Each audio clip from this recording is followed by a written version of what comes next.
자녀가 있는 부모님들께 한번 물어보겠습니다. 아이가 태어났을 때, 갓난 아이일 때 태어나자마자, 야, 넌 왜 스스로 못 걸어? 야, 너는 왜 스스로 밥을 못 먹어? 에헤이, 왜 스스로 화장실에 못 가고 대소변을 가리지를 못해? 너는 왜 스스로 씻지를 못하니? 라고 하는 분들 계십니까?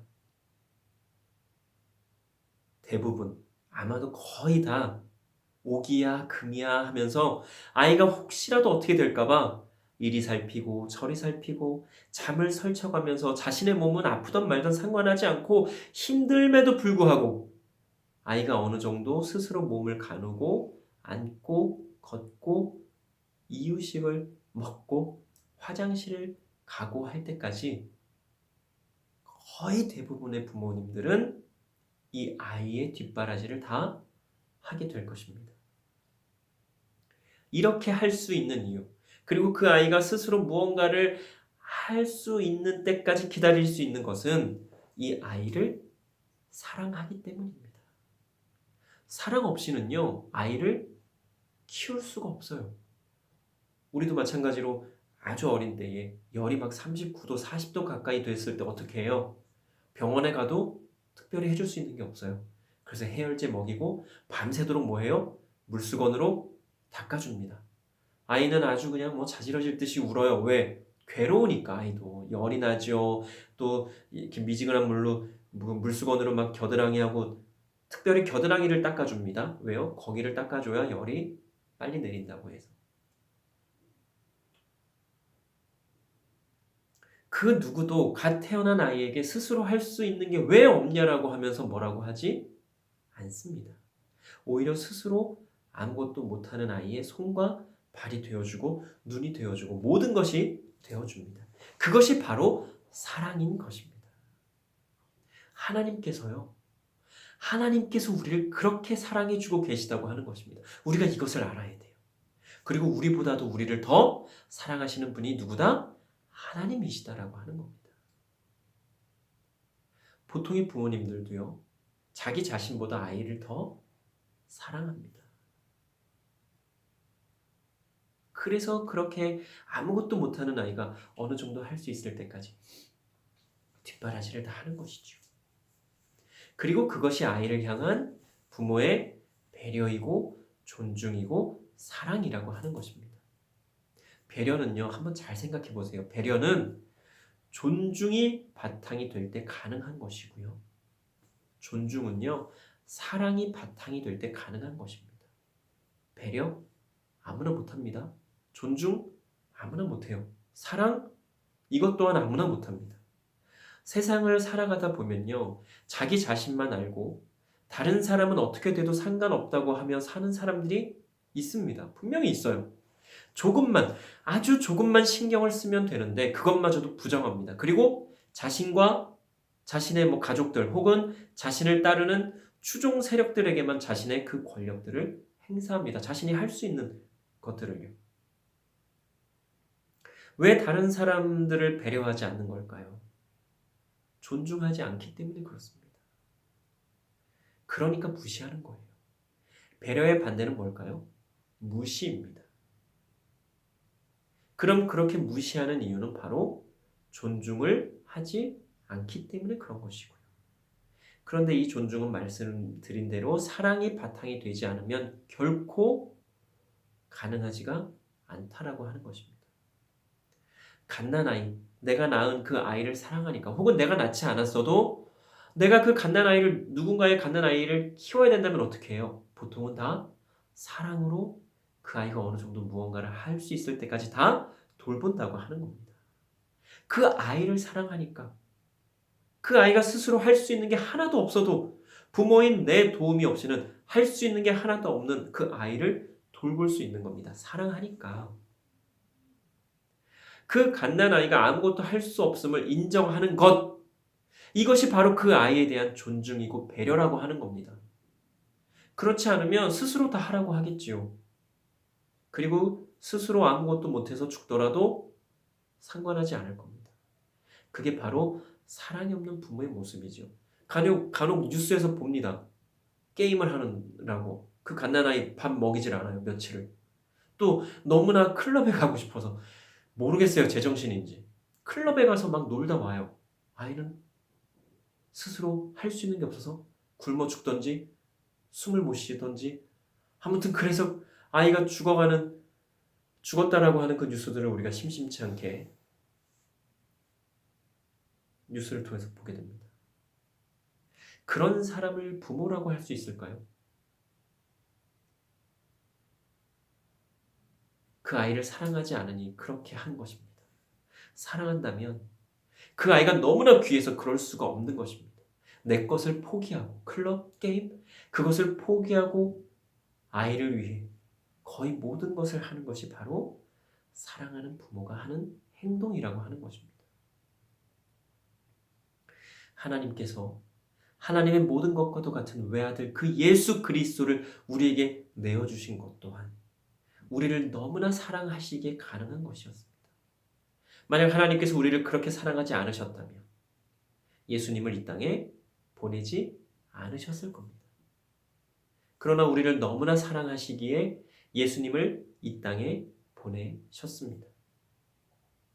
그렇게 사랑받은 우리이고 그렇게 사랑받고 있는 나입니다. 그러면 그런 사랑받은 우리는 어떻게 살아야 할까요?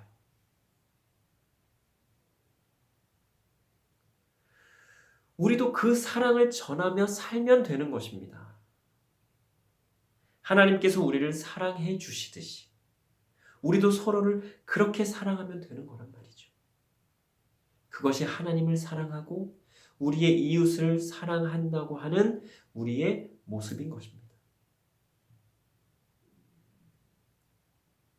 그리고 예수님께서 우리에게 말씀하신 대로 사랑하며 사랑하는 것이기도 하고 말이죠. 요한복음 13장 34절로 35절에 예수님께서 새 계명을 우리에게 주신다라고 말씀하시면서 이렇게 말씀하세요. 서로 사랑하라. 내가 너희를 사랑한 것 같이. 이게 중요해요. 내가 너희를 사랑한 것 같이 너희도 서로 사랑하라. 그러면 너희가 서로 사랑하면 모든 사람이 너희가 내 제자인 줄 알리라. 이렇게 예수님께서 말씀하세요. 그런데 말씀드린 대로 그냥 사랑하라고 하신 것이 아니라 새 계명을 너희에게 주노니. 하나님께서 우리에게 주신 계명 10계명 외에도 여러 율법들이 300 몇십 가지라고 합니다. 정확히는 세어보진 않았는데 어떤 분들은 정확히 세어봐서 몇 개라고 하는데 정확히는 그거 모르겠어요. 그게 맞는 건지. 그래 어쨌든 몇백 개가 되는 계명을 하나님께서 주셨어요. 그런데 예수님께서 이 땅에 오셔서 우리에게 새 계명을 주셨는데 그게 뭐라고요? 서로 사랑하라. 어떻게 해요? 내가 너희를 사랑한 것처럼 너희도 서로 사랑하라. 이렇게 말씀하셨다라고 하는 겁니다. 가슴에 손을 얹고 한번 잘 생각해 보시기 바랍니다. 한번 생각해 보세요.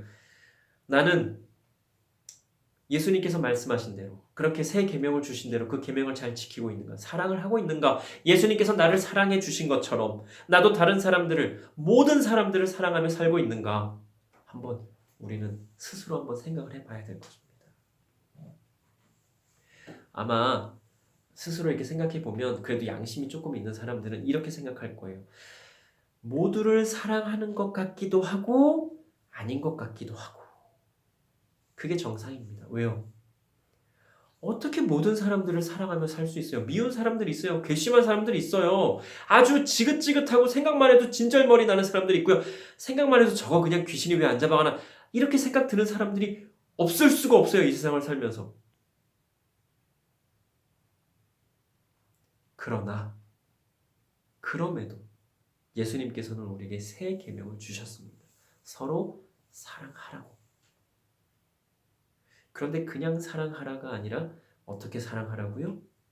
예수님께서 우리를 사랑하신 것처럼. 내가 너희를 사랑한 것처럼 너희도 서로 사랑하라. 이렇게 말씀하고 계시다라고 하는 겁니다.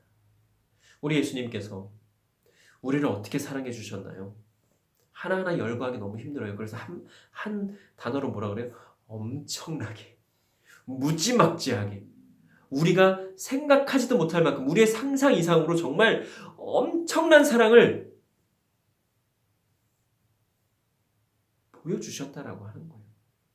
사실 인간인 우리는 물론 예수님도 온전한 인간의 모습으로 이 땅에 오셔서 그런 사랑의 모습을 보여주셨지만 사실 우리는 그런 사랑을 하기에는 정말 불가능한 인간 존재입니다. 우리 존재는요. 우리 안에는 선과 악이 다 있어요. 그런데 예수님 안에는 악이 있었을까요? 제 생각에는 없었을 것 같아요. 그리고 악이 있다고 해도 100%, 1000%그 악을 다 제어할 수 있었을 겁니다. 그런데 우리는 우리 안에 있는 악을 제어한다 못한다? 100% 제어할 수가 없습니다. 이거는 인정할 수밖에 없는 거예요. 그래서 분명히 아셨을 거예요. 우리가 그렇게 서로 사랑할 수 없다는 것을 말입니다. 그럼에도 예수님께서는 어쨌든 우리에게 그렇게 사랑하라고 말씀을 하십니다. 그리고 직접 이 땅에 오셔서 사랑의 본을 보여주셨어요. 온전한 인간의 모습으로, 온전한 하나님이신 예수님께서 온전한 인간의 모습으로 오셔서 인간인 예수가 사랑의 본을 직접 몸소 보여주셨다라고 하는 겁니다. 그래서 우리도 그렇게 사랑하면 되는 거예요. 사랑할 때 이것저것 재지 말고요. 예수님께서 우리를 사랑하실 때 그러셨던 것처럼 이 땅에 오셔서 그 보여주셨던 것처럼 내 자신을, 자기 자신을 내어주는, 내 자신을 내려놓는 그 사랑을 하면 되는 겁니다. 그런데 그 사랑은요, 오직 믿음의 사람들만이 할 수 있어요. 오직 하나님을 믿는 믿음의 사람들만이 그 사랑을 할 수 있다라고 하는 거예요. 내가 하나님을 믿는 믿음의 사람이라고 생각한다면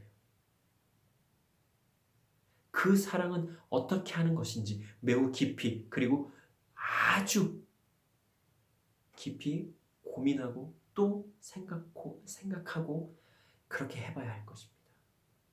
기도 드리시겠습니다. 사랑간의 하나님, 참으로 감사합니다.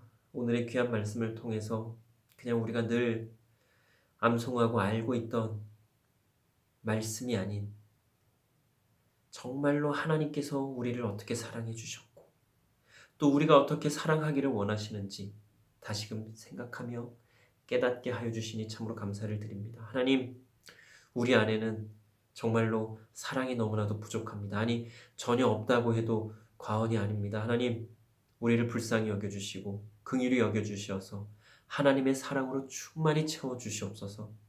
우리 안에 하나님의 사랑으로 충만히 채워주셔서 우리 안에 악이 자꾸 자라나고 악이 무언가를 행하려고 할 때에 하나님의 사랑으로 덮을 수 있게 하여 주시고 하나님의 사랑으로 그것을 막을 수 있도록 그 모든 악들을 하나님의 사랑으로 제어할 수 있도록 하나님의 사랑으로 우리 안에 충만히 채워주시고 하나님의 사랑으로 모두를 사랑하며 살아갈 수 있는 우리가 되게 하여 주시옵소서. 하나님께 우리의 모든 것을 온전히 의탁드리오니 하나님 인도하여 주시옵소서.